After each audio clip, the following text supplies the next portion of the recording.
2012 was an amazing year for us. Just as a quick recap, we are an early stage tech investing firm. So we back passionate entrepreneurs, and our goal is twofold. Certainly there's an economic goal, but more broadly speaking, our goal is to help transform Detroit through entrepreneurial fire.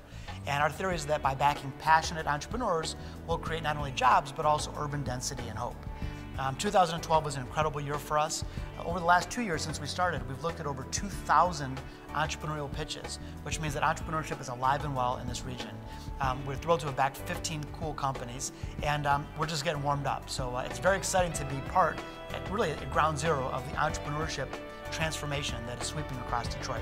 Yeah, you know, there's all these myths about Detroit that just frankly are not true. I mean, one of them is that we don't have the talent base here, which couldn't be further from the truth. We have incredible talent, incredible universities feeding new talent. Another one is that people don't want to be in the city. And really what we're seeing is that what people crave is a rich, urban, live, work, play environment. And that is happening right now in Detroit. The other thing that's happening is that we're seeing the opposite. People wanting to move from Philadelphia or San Francisco or Florida, where some of the entrepreneurs that we've funded have moved, to Detroit. And it's because of the spirit of change that's happening. They feel like, gosh, I could go to New York or San Francisco and get lost in the shuffle. But here in Detroit, I can make a difference. I can leave my fingerprints on this change, and I can be part of literally American history happening in real time.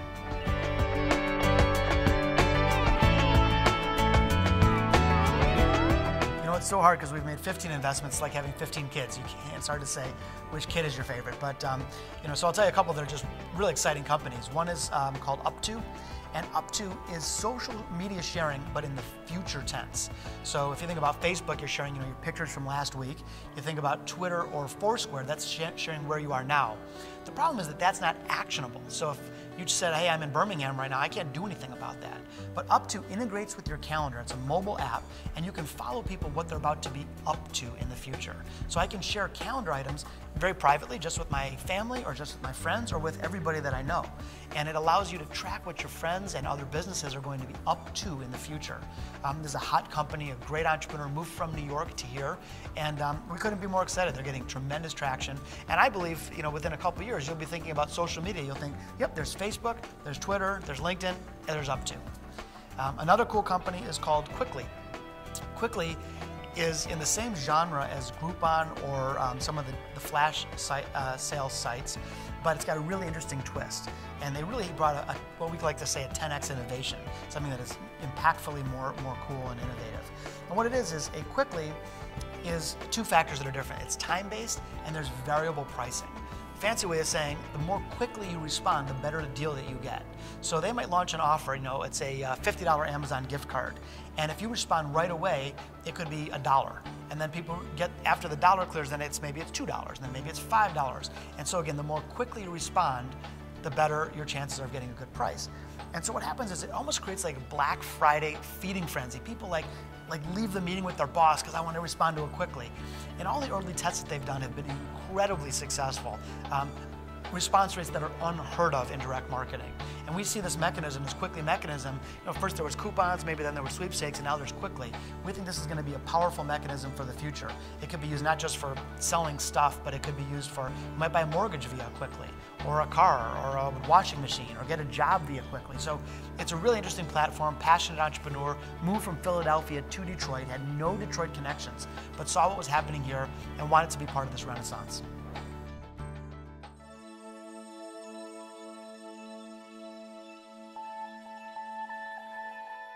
I truly believe in my heart of hearts that right now what's happening is we are writing history, that we are in the middle of the greatest urban turnaround story in America's 200+ year history.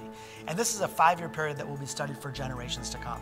So first of all, how exciting is that? Who gets to be part of that? What a privilege.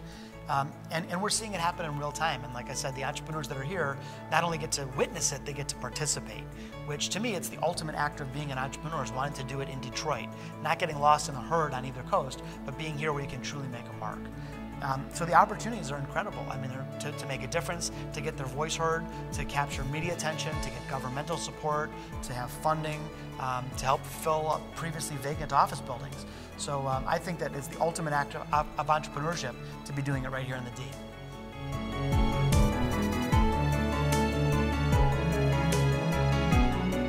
there are many challenges that we face here in the city of Detroit, as we all know. We're not putting our head in the sand and ignoring the noise there, but what we're trying to do is move forward despite many of those challenges. My partners and I, we're part of about a 60-company family of companies, and many people are more deeply involved in community reform than I am. I'm back in startups, but we're trying to. We're doing a lot of outreach. We're bringing dozens, if not hundreds, of interns in for the summer. We're speaking in local high schools. We're doing everything we can, and it's not just professionally, personally. All of us are putting our careers on the line, betting everything we have on Detroit's rebirth. I'm a multi-generation Detroiter. I care about this place. And by the way, in Detroit, we so much, we overemphasize the problems. New York public schools aren't so hot. Chicago public schools aren't so hot. There's crime in Seattle and LA too. So again, I'm not ignoring it because those are real issues that need to be addressed, but it doesn't mean that our city can't be open for business in the meantime. Despite a lot of the previous issues that, with corruption and such at governmental levels, I think we have an honest mayor who's business-minded. I think we have a governor that's business-minded. And while there's a long way to go, I think that there are many, many people in all levels, in business, in the public sector, in community, that are working really hard to rebuild this town. And I tell you, I get a front row seat to it, so it's awesome, but I get chills on a daily basis. I'll see a previously boarded over storefront now becomes a vibrant restaurant with a wait. So this is happening in real time, and it's a thrill to be a part of it.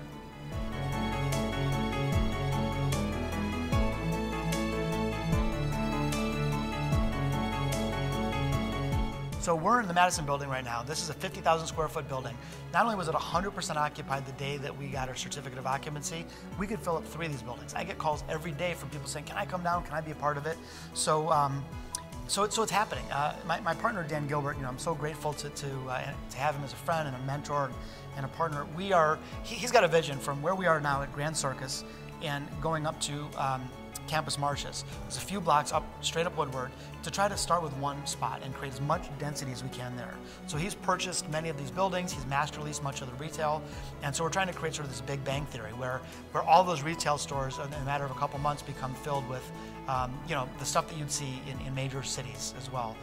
And so he's also bought many of the buildings, so we're in the midst of launching several other high-tech buildings like this.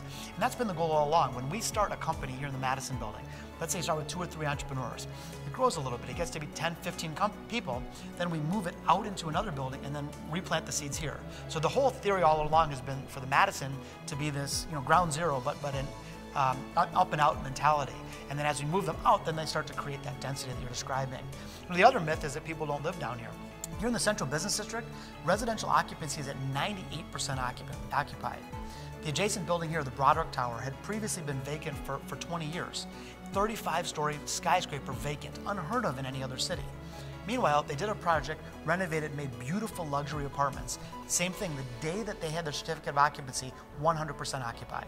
So the demand is there, retail is starting to grow, opportunities for fun things and entertainment are starting to happen here, jobs are happening. So again, we're just seeing just the tip of the iceberg, but the momentum is just palpable.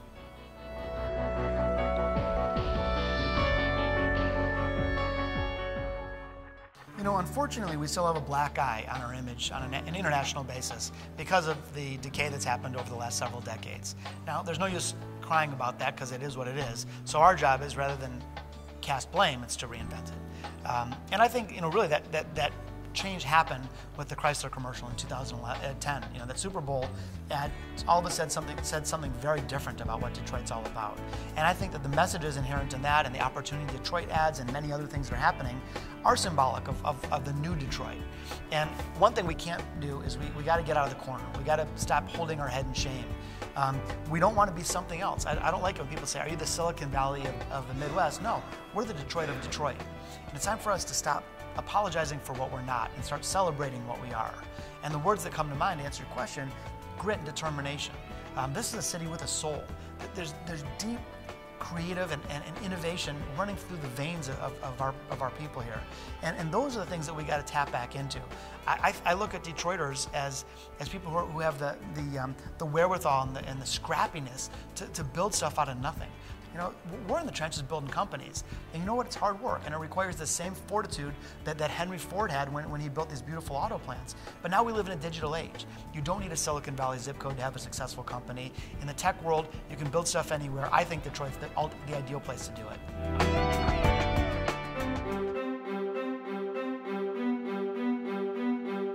Well, I think, so Dan Gilbert, we all should be so grateful for his vision, his passion, his commitment.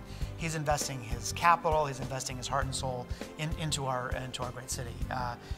The impact that he individually will make in his collective family of companies, which now I think represents about 15,000 people, is just going to be profound. I mean, he's bringing office buildings back to life. He's working hard to drive public transportation. He's helping in schools. So he will be one of the great ones that will be remembered for hundreds of years. The good news is not just Danny. I mean, Dan is, again, making an amazing impact, but the Illiches are making a tremendous impact. Roger Penske is making an incredible impact. Pete Carmanos is making an impact. And of course, there are many people in other sectors too. There are people like Veronica Scott who are helping to create jobs for homeless women and get them back on their feet. There are people in the private sector. There are people in the public sector. There are people, I think, at all levels of the community who finally say, now is the time to make the change. And some of the criticisms are, hey, I've heard this story before, there's been some false starts. And okay, fine, go point your fingers, but we're going to get down to the hard work of doing it. And this time is radically different. This time you have hundreds of millions of dollars of private investment behind the city. You have a city that has bottomed out but is on the upswing. You have the world is different, the technology is different. So now I think is our opportunity. Automotive companies had sort of cut the fat, and they're now doing very well. So if there was ever a time for Detroit's prosperity to rise from the ashes, this is it.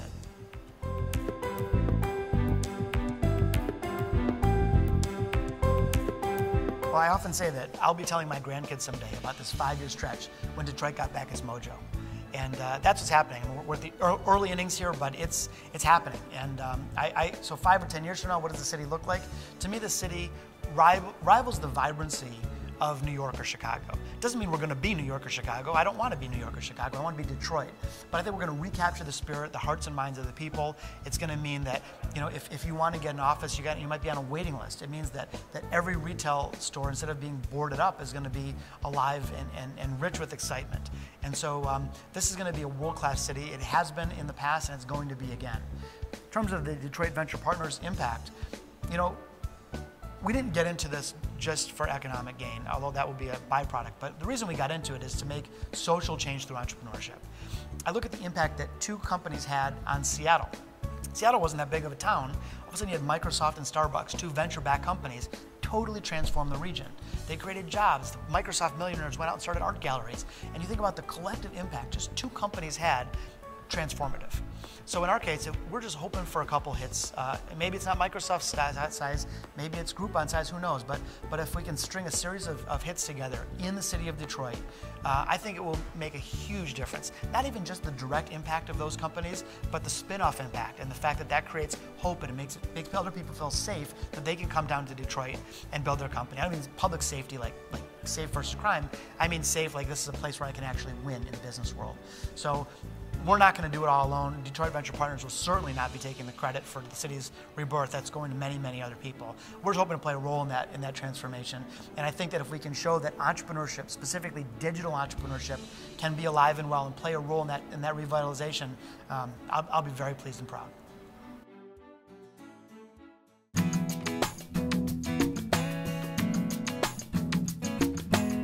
Well, professional investors tend to have a focus.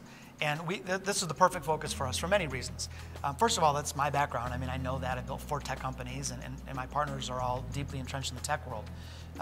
So we can individually be helpful, but it goes way beyond that. The cost of launching technology companies has gone down by an order of magnitude over the last 5 or 10 years. So these are companies that are very capital efficient to launch. You don't need $50 million to start a company. You might need a few $100,000. They're also, in the digital age, these companies can scale quickly. So you think about a drug therapy, even if you hit it, it's going to take 8 years for FDA approval and all these clinical trials. Well, Groupon went from nothing to 10,000 employees in 2 years. So they're capital efficient, they can scale quickly. We know them, we know the industry, and we can be helpful. But the other aspect is that these are the types of jobs that will keep our young people in the state. One of the things that's so important to us is that we got to put a plug in that leaky bucket, because right now 50% of the college kids that graduate from our fine universities flee after graduation. They don't go to live in the suburbs of Chicago or the suburbs of New York. They want a rich urban experience, and they want to be able to be part of the creative class. And that's why the jobs that we're creating are so important. Not that manufacturing jobs aren't important, but if we can build cool, fun tech jobs that are inspiring, and we can keep our best and brightest in the state of Michigan, moving to Detroit as a viable alternative to other major cities, now we're starting to reverse the trends that have been set, reverse the decay that's been set, and once again bring our city back to life.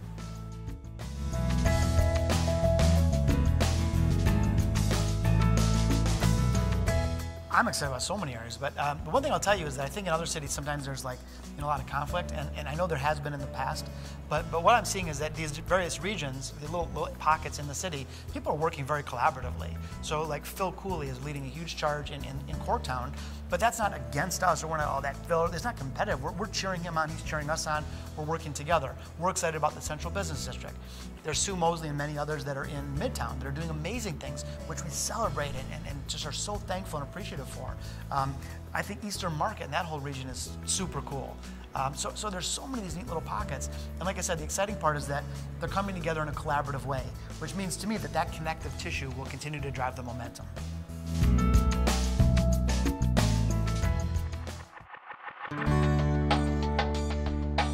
I would start by not using the word Detroit, because I think today there's too many misperceptions. I would say I live in a city that is rich with cultural history. That's a city that was the beacon of innovation and entrepreneurship for the last 100 years. I live in a city that played a huge impact on America's growth and success as an economic superpower. I live in a city that is today creating diversified economies and celebrating entrepreneurship and backing young people. I live in a city with a bustling art scene and amazing restaurants and ethnic cultural diversity. And I would describe all the great things about Detroit. And I'd say, you might be thinking it's Paris, or you might be thinking it's Milan, but guess what? It's Detroit, Michigan. And so to me, the big reveal is Detroit. I think the thing we got to overcome is perhaps the misconceptions, but if you just looked at Detroit without any of that, there's a lot of good stuff going on.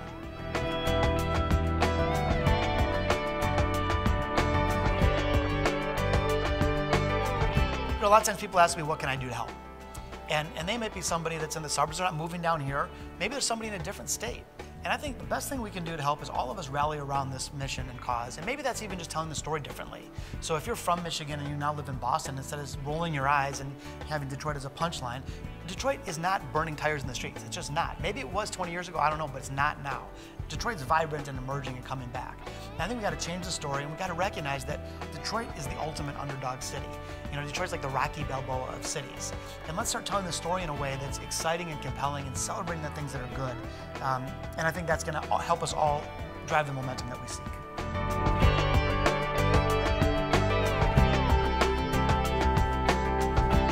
It's not an applicant goal. I mean, we'll probably see 1,000 at least new pitches, which is, again, entrepreneurship's alive and well. We'll probably fund 8 to 12 new companies and, of course, continue to support the existing companies. And our role is very different than most VCs. Many VCs, they look at their job as money managers and financiers, and they pick good deals, negotiate it, and that's when they close the deal, it's where their work ends. For us, that's where our work begins. And for us, the act of venture capital isn't providing dollars, it's providing coaching, insight, support, mentorship. We view ourselves as collaborative, creative company builders, not financiers.